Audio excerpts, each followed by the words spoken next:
hopefully I have enough size now to do a short enough video, a long enough video. So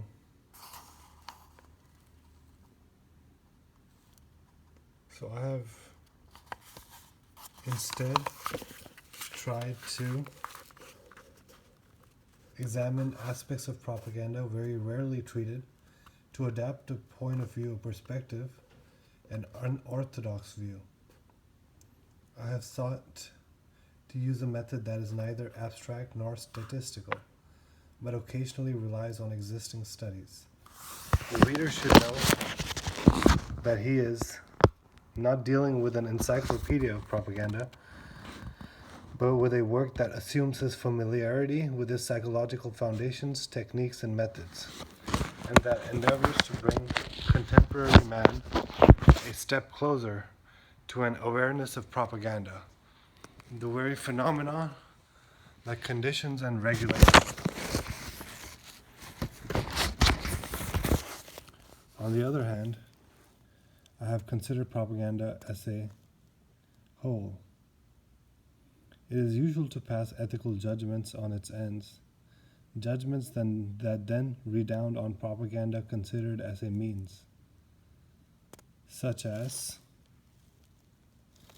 So it is usual to pass ethical judgments on its ends, judgments that then redound on propaganda considered as a means, such as, because democracy is good and dictatorship bad, propaganda serving a democracy is good, even if as a technique it is identical with propaganda serving a dictatorship. Or because socialism is good and fascism bad, propaganda is not altogether evil in the hands of socialists, but is totally evil in fascist hands. That's what we see the Democratic Party doing today. I repudiate this attitude. Propaganda as a phenomenon is essentially the same in China or the Soviet Union or the US or Algeria. Techniques tend to align themselves with one another. The media of dissemination may be more or less perfected, more or less directly used, just as organizations may be more or less effective, but that does not change the heart of the problem. Those who accept the principle of propaganda and decide to utilize it will inevitably employ the most effective organization and methods. Okay, so as Murje has said, the officers in Indochina who came into contact with North Vietnamese propaganda had an overall political view that substituted itself for the fragmented use of the technical means of propaganda. All this is part of the progression from old ideas to new phenomena. So most effective, so they'll always use the best methods of propaganda if they use propaganda. So moreover, the premise of this book is that propaganda, no matter who makes it, be he the most upright and best intentioned of men, has certain identical results in communism or Hitlerism or Western democracy. Inevitable results on the individual or groups, and different from the doctrine promulgated or the regime supported by that propaganda. In other words, Hitlerism as a regime had certain effects, and the propaganda used by the Nazis undeniably had certain specific characteristics. But whereas most analysts stop at this specificity, I have tried to eliminate it in order to look only at the most general characteristics, the effects common to all cases, to all methods of propaganda. Therefore, I have adopted the same perspective and the same method in studying propaganda as in studying any other technique. I shall devote much space to the fact that propaganda has become an inescapable necessity for everyone. In this connection, I have come upon a source of much misunderstanding. Modern man worships facts. That is, he accepts facts as the ultimate reality. He is convinced that what is good. He believes that facts in themselves provide evidence and proof, and he willingly subordinates value to them. He obeys what he believes to be necessary, which he somehow connects with the idea of progress. This stereotyped ideological attitude inevitably results in a confusion between judgments of probability and judgments of value. Because fact is the sole criterion, it must be good. Consequently, it is assumed that anyone who states a fact, even without passing judgment on it, is therefore in favor of it. Anyone who asserts, simply stating a judgment of probability, that the communists will win some elections is immediately considered pro-communist. Anyone who says that all human activity is increasingly dominated by technology is viewed as a technocrat, and so on. So yeah, the thing about facts is that people think that if you believe in a fact, then you must agree with the fact and promote that fact. And usually that means in putting you in some kind of political group, and so on. Not once I ever said I supported Trump, but because of my views aligned with some of his views, people believe that I'm a Trump supporter. Who think they know me. As we proceed to analyze the development of propaganda, to consider its inescapable influence in the modern world and its connection with all structures of our society, the reader will be tempted to see an approval of propaganda. Because propaganda is presented as a necessity, such a work would therefore force the author to make propaganda, to foster it, to intensify it. I want to emphasize that nothing is further from my mind. Such an assumption is possible only by those who worship facts and power. In my opinion, necessity never establishes legitimacy. So necessity never establishes legitimacy. The world of necessity is a world of weakness, a world that denies man. To say that a phenomena is necessary means for me that it denies man. Its necessity is a proof of its power, not proof of its excellence. So he believes in excellence, not in practicality.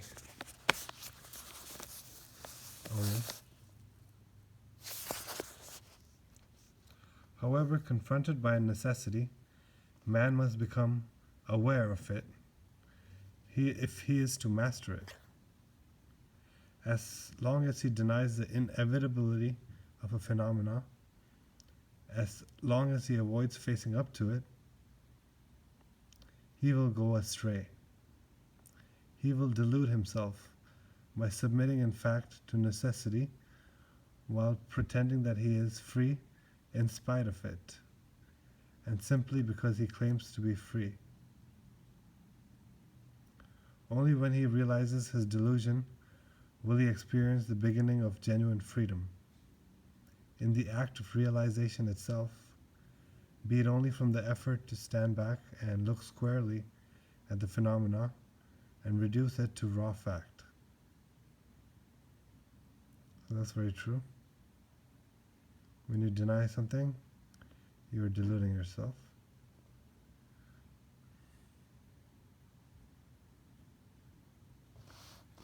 The force of propaganda is a direct attack against man. The question is to determine how great is the danger. Most replies are based on unconscious a priori dogmas. Thus the communists, who do not believe in human nature but only in human condition, believe that propaganda is all-powerful, legitimate, whenever they employ it, and instrumental in creating a new type of man. So yeah, they don't believe that there's a human nature. They deny that there's any gender differences. They only believe in the human condition, and therefore they believe that propaganda is necessary for creating the ideal man. American sociologists scientifically try to play down the effectiveness of propaganda because they cannot accept the idea that the individual, that cornerstone of democracy, can be so fragile, and because they retain their ultimate trust in man. Personally, I too tend to believe in the preeminence of man and consequently in his invincibility. Nevertheless, as I observe the facts, I realize man is terribly malleable, uncertain of himself, ready to accept and to follow many suggestions, and is tossed about by all the winds of doctrine. But when, in the course of these pages, I shall reveal the full power of propaganda against man, when I advance to the very threshold of showing the most profound changes in his personality, it does not mean I am anti-democratic. The strength of propaganda reveals, of course, one of the most dangerous flaws of democracy. But that has nothing to do with my own opinions. If I am in favor of democracy, I can only regret that propaganda renders the true exercise of it almost impossible. But I think it would be even worse to entertain any illusions about a coexistence of true democracy and propaganda. Nothing is worse in times of danger than to live in a dream world.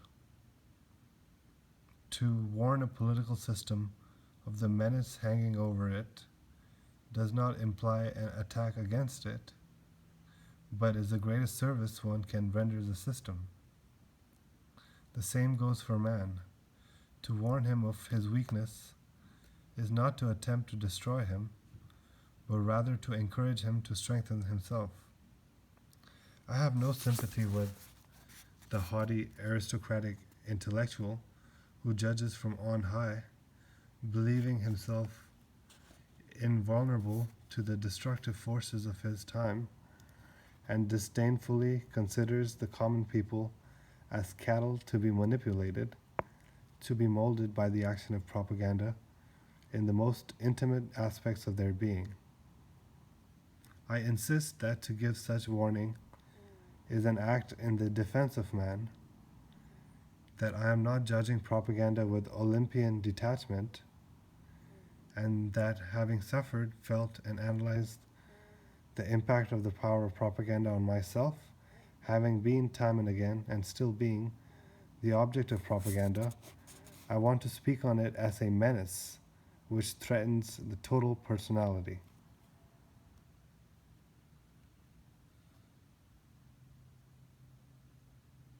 That propaganda is bad, and those who push propaganda are even worse.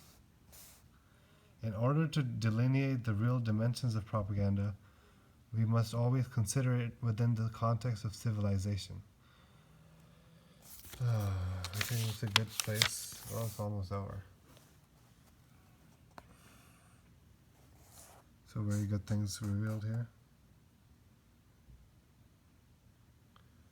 I keep saying that propaganda is a direct attack against man and his total personality. It's bad for democracy and something we can't escape almost. Perhaps the most fundamental defect of most studies made on the subject is their attempt to analyze propaganda as an isolated phenomenon. This corresponds to the rather prevalent attitude that separates socio-political phenomena from each other and of not establishing any correlation between parts, an attitude that in turn reassures the student of the validity of the various systems. Democracy, for example, is studied as if the citizen were an entity separate from the state, as if public opinion were a thing in itself. Meanwhile, the scientific study of public opinion and propaganda is left to other specialists, and the specialist in public opinion in turn relies on the jurist to define a suitable legal framework for democracy. The problems of the technological society are studied without reference to their possible influence on mental and emotional life. The labor movement is examined without attention to the changes brought about by psychological means, and so on.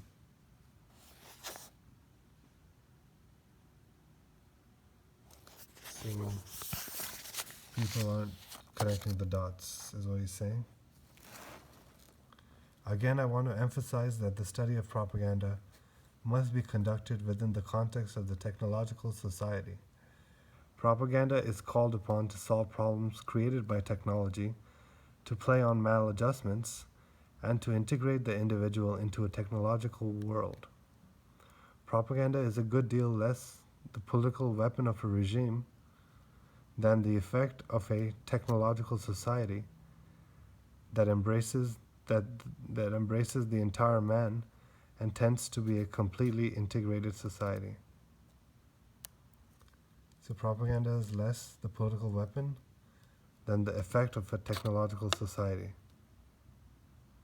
At the present time, propaganda is the innermost and most elusive manifestation of this trend. Propaganda must be seen as situated at the center of the growing powers of the state and governmental and administrative techniques. People keep saying, everything depends on what kind of a state makes use of propaganda. But if we really have understood the technological state, such a statement becomes meaningless. In the midst of increasing mechanization and technological organization, propaganda is simply the means used to prevent these things from being felt as too oppressive and to persuade man to submit with good grace. When man will be fully adapted to this technological society, when he will end by obeying with enthusiasm, convinced of the excellence of what he is forced to do, the constraint of the organization will no longer be felt by him. The truth is, it will no longer be a constraint, and the police will have nothing to do. The civic and technological goodwill and the enthusiasm for the right social myths, both created by propaganda, will finally have solved the problem of man. Jacksila. So he's kind of optimistic right here. He thinks that technology will make a utopia of obedient citizens, all brainwashed and conforming to what the state tells them through propaganda. Anyway, that was a very interesting intro.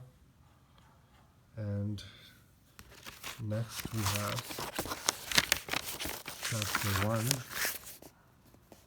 which is the characteristics of propaganda. Then we see the internal, external characteristics, the categories. Then we see the conditions for the existence of propaganda, social and objective conditions. Then we see the necessity for propaganda and the psychological effects for propaganda, and so forth. And then the social political effects. And that's pretty much it. Alright, great book. We learned a lot. It's kind of dense, but you just have to keep reading it and have a clear mind while reading it. Alright, and that's it for today. Till the next episode.